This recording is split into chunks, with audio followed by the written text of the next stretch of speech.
Alors, Christine Peltre, il ne vous échappe pas que vous allez répondre à des quantités de questions qui se posent depuis ce matin. L'Orient. Hein? Votre communication s'appelle Au miroir de l'Orient.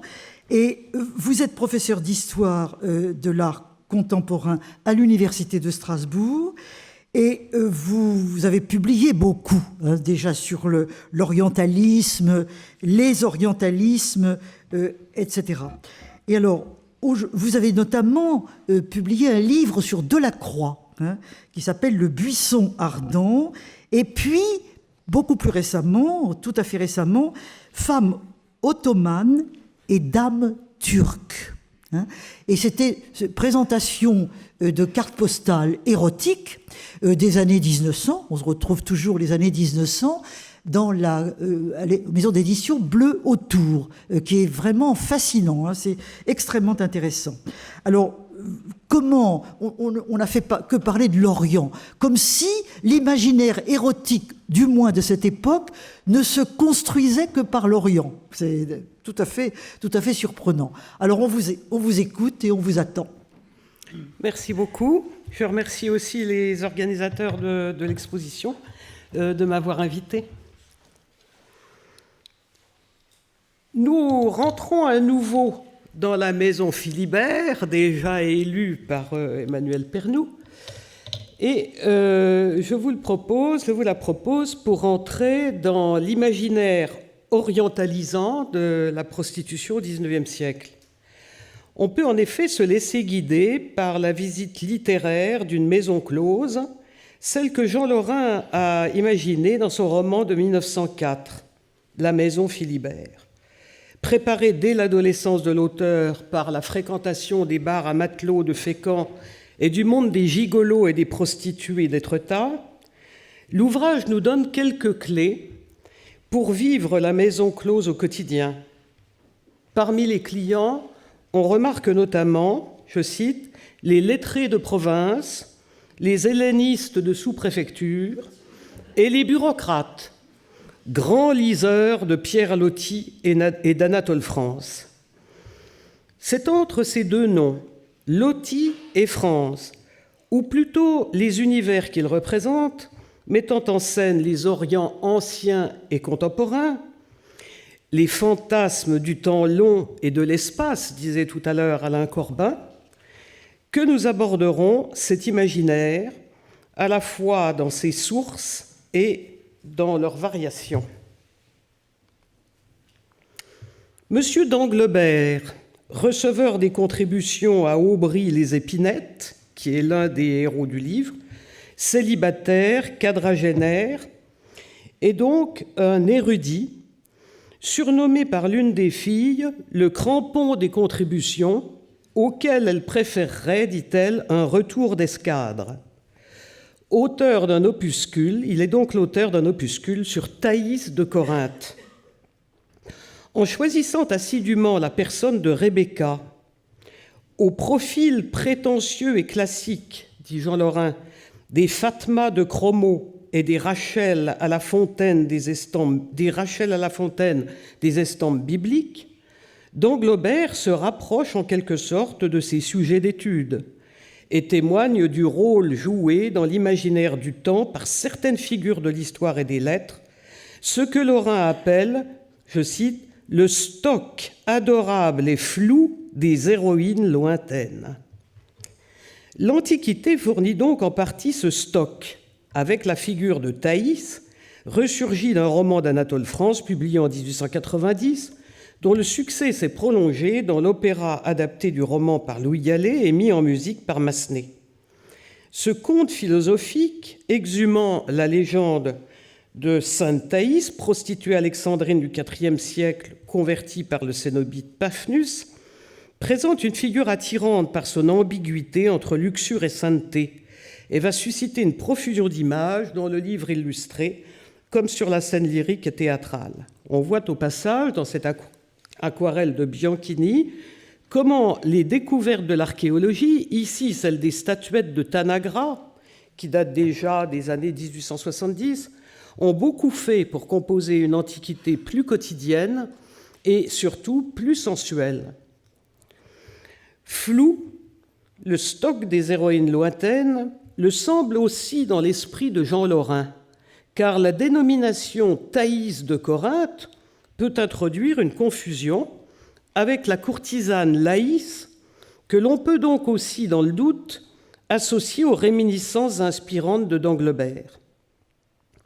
Au début du voyage d'Orient, dans la Corinthe désolée du XIXe siècle, cette seconde Athènes, qui ne produit plus alors que des raisins, selon Edmond About, dans cette Corinthe désolée, donc, ils ont été nombreux au sein du cortège d'hommes esselés qui gravissaient la colline à rechercher le souvenir de la belle Laïs.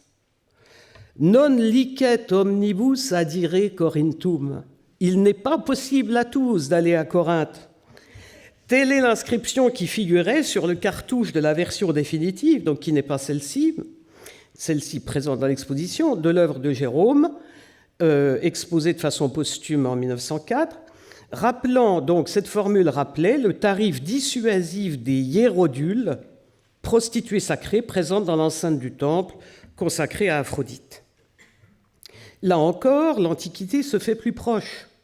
Et comme on a pu l'écrire dans le catalogue consacré à Jérôme en 2010, sous la plume d'Édouard Papet, je cite, « Sous couvert d'un historicisme rigoureux, Corinthe peut aussi être lue comme une allégorie du demi-monde parisien. » À ces exemples mettant en relation le monde antique et les amours tarifés du XIXe siècle, on pourrait évidemment ajouter celui de Phryné, rappelé dans l'exposition par le tableau de Boulanger et ici par la Phryné devant l'aréopage de Jérôme, que Maxime Ducamp décrivait, je cite, comme une lorette aigrillarde qui a les hanches trop hautes, les genoux en dedans, les mains trop grosses et la face boudeuse, tandis que Zola la voyait comme une petite maîtresse moderne surprise en changeant de chemise. Thaïs, Laïs, Phryné, ces courtisanes s'inscrivent dans la mode d'une sensualité à l'antique, dont les boucles d'oreilles de la comtesse de Loanne, en forme d'un motif de frise grecque, dans le portrait d'Amaury Duval, pourraient être le discret clignotement. Dans l'évocation des intérieurs de maisons closes, certains détails font parfois surgir les réminiscences de reconstitutions néo-grecques. Ainsi, dans Les Trois Dames de la Casbah, qui date de 1882, de Pierre Loti, apparaît une lampe, je cite, « montée sur une longue tige à la manière des lampes antiques », et on pourrait croire cet objet sorti du tableau de Gleyre, Sappho. Ces inspirations antiques, parfois pimentées d'orientalisme, renvoient aussi aux ardentes atmosphères fin de siècle d'une antiquité revisitée par Pierre Louis, traducteur des scènes de la vie des courtisanes de Lucien, 1894, et peintre de la sensualité alexandrine, avec Aphrodite, de 96. Plus tardive, et dans un autre esprit, les œuvres de Kupka dans la série des Gigolettes, qui est également intitulée Les princesses du trottoir, s'inspireront aussi de l'univers antique, revisité, celui de Mycène et de Knossos cette fois. Et il est intéressant de citer l'artiste. « Sortant le soir après mon labeur à l'atelier de Puteaux, je rencontrais les Gigolettes. Ne vous effrayez pas, je les jugeais dignes d'un regard d'artiste. Elles avaient les coiffures que les sculpteurs du trésor de Cnide n'auraient pas dédaigné d'éterniser sur les frises. » Les résurrections, pour parler comme Théophile Gautier de l'Antiquité, matinées d'impressions orientales, sont ainsi très associées au monde de la prostitution, lui donnant peut-être, dans certains cas, une sorte de profondeur historique et une manière de caution intellectuelle dont il n'est pas, à première vue, garanti. Dans un registre moins symbolique et plus concret, on peut rappeler l'existence du salon pompéien du Chabanais, célèbre maison ouverte en 1878 par Alexandre Joannetti Kelly, dont il a déjà été question, ou aussi d'une autre maison parisienne comme l'Acropole. Revenons cependant à l'accueil de la maison Philibert. Si M. d'Anglebert lisait Anatole France, il lisait aussi Pierre Loti. Et dans le stock adorable et flou se profile, avec celle de Thaïs, la figure d'Asiadé, ouvrant ainsi la porte aux nombreuses variations turques.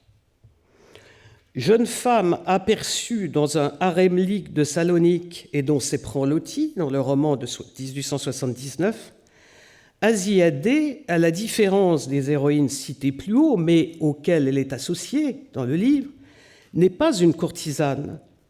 Mais sa présence au sein de la maison Philibert reflète bien le flou qui entoure les échos turcs dans le monde de la prostitution.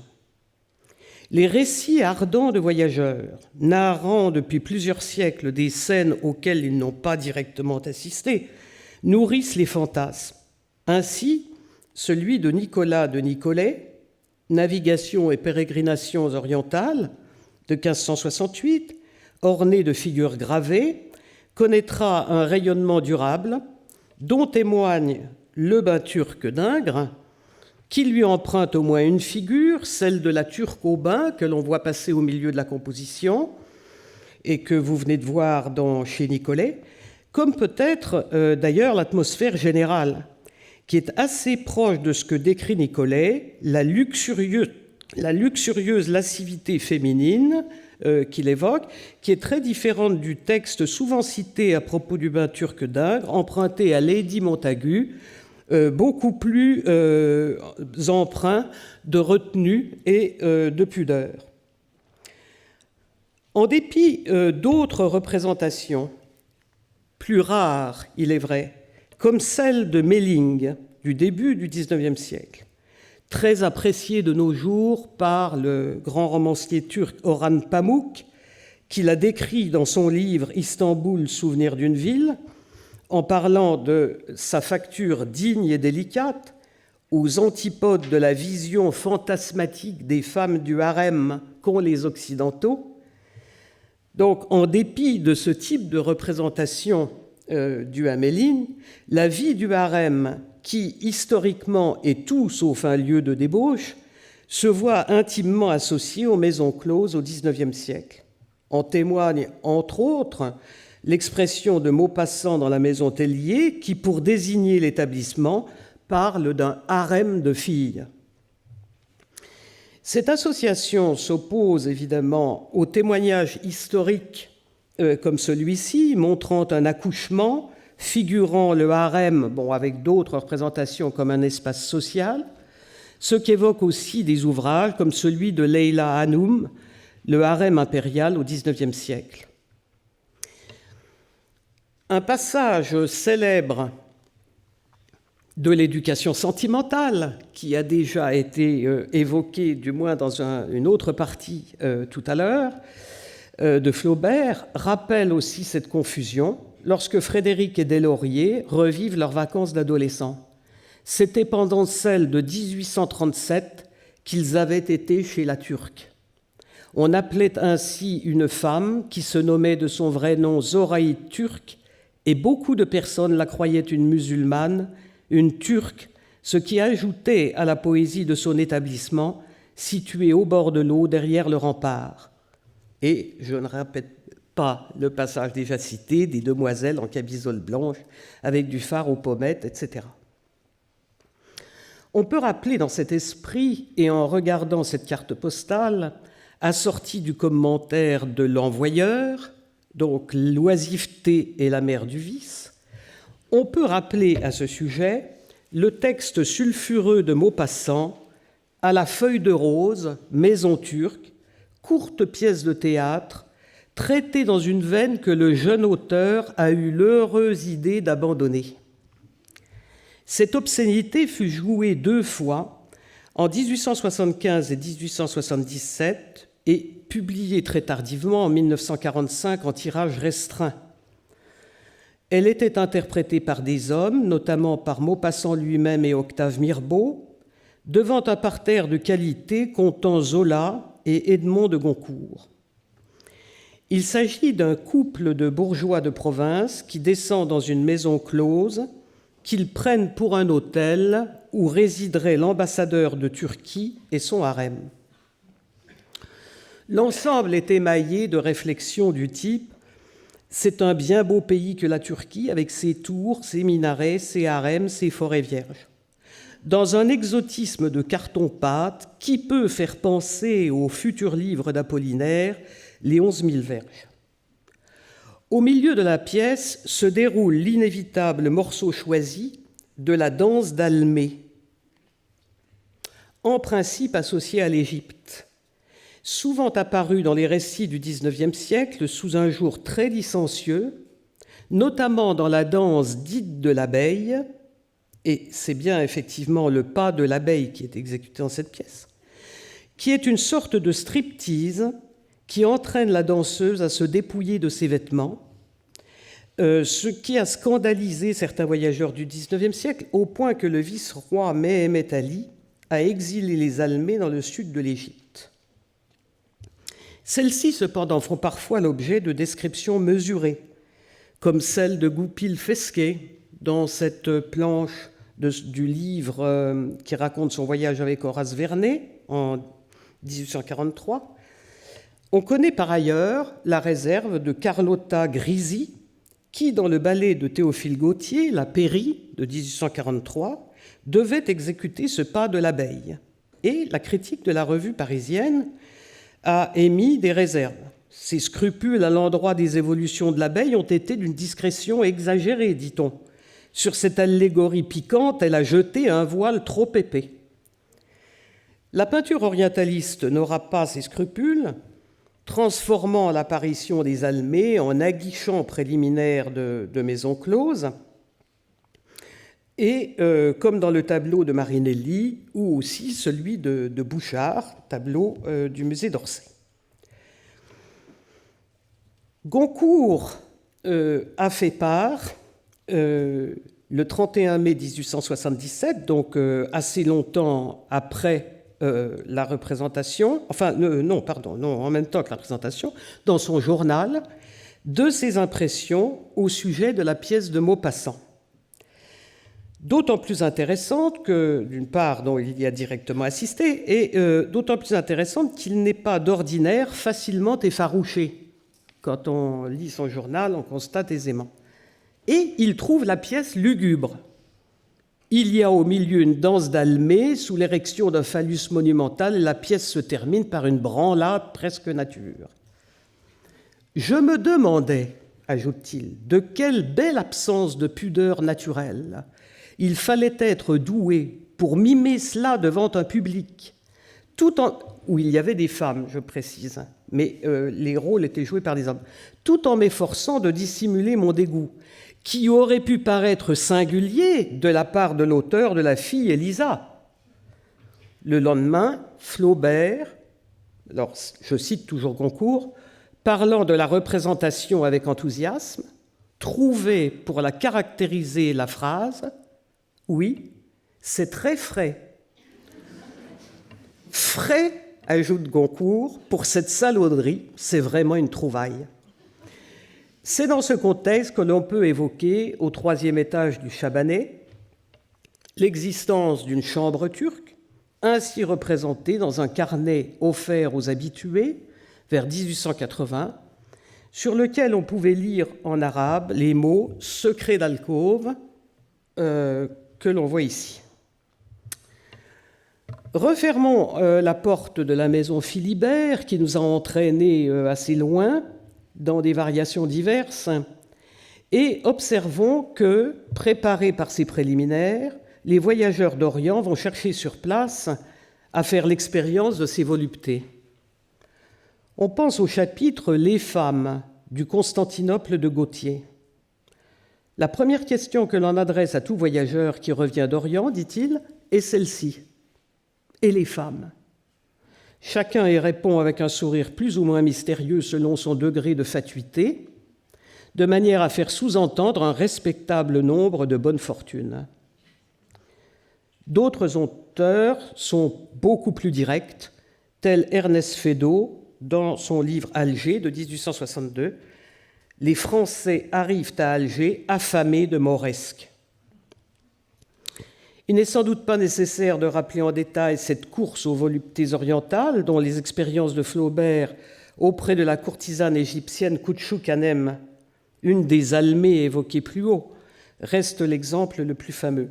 Évoquées dans des lettres à Louis Bouilhet en 1850, elles apparaissent encore dans le journal d'Edmond de Goncourt en 1876. Donc très longtemps après, Flaubert narre ses sensations lui-même.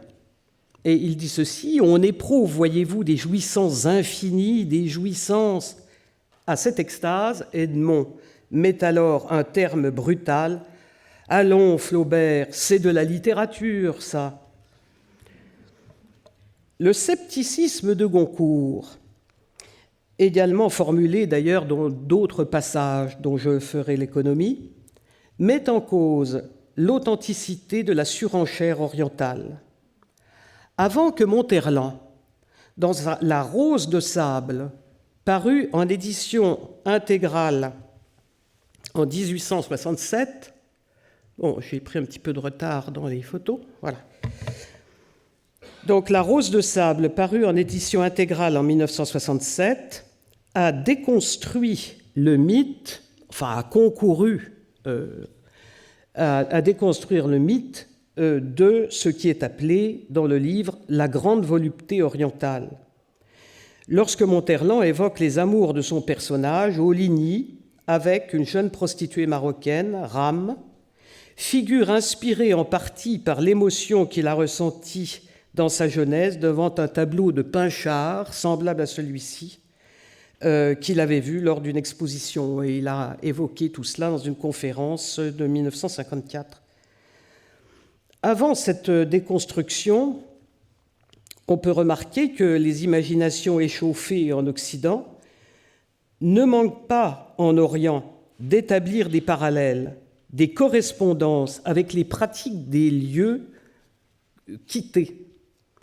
Ainsi, entre deux évocations de ces rencontres torrides avec Kouchouk-Hanem, Flaubert, devant les gaudrioles pharaoniques des hypogées de Thèbes, remarque, lors de son voyage en Égypte en 1850, ces bordels comme une gravure lubrique Palais Royal 1816, évoquant aussi donc, les bordels de Veria 1829, comme on en voit ici.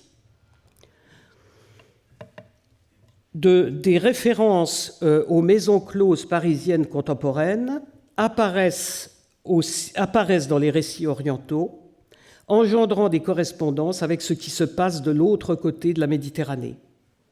Et en particulier en Afrique du Nord, par exemple dans Le Vélos, Alexandre Dumas, lors d'un bal mauresque, croit avoir affaire à une mauresque de la tribu des Lorettes.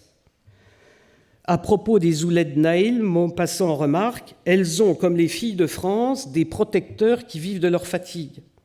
Enfin, Jean Lorrain, dans Les Heures d'Afrique, publié en 1899, a décrit en détail la rue des Échelles à Constantine, son pittoresque et son grouillement, je cite, « sous les traînées lumineuses de ces cafés morts ».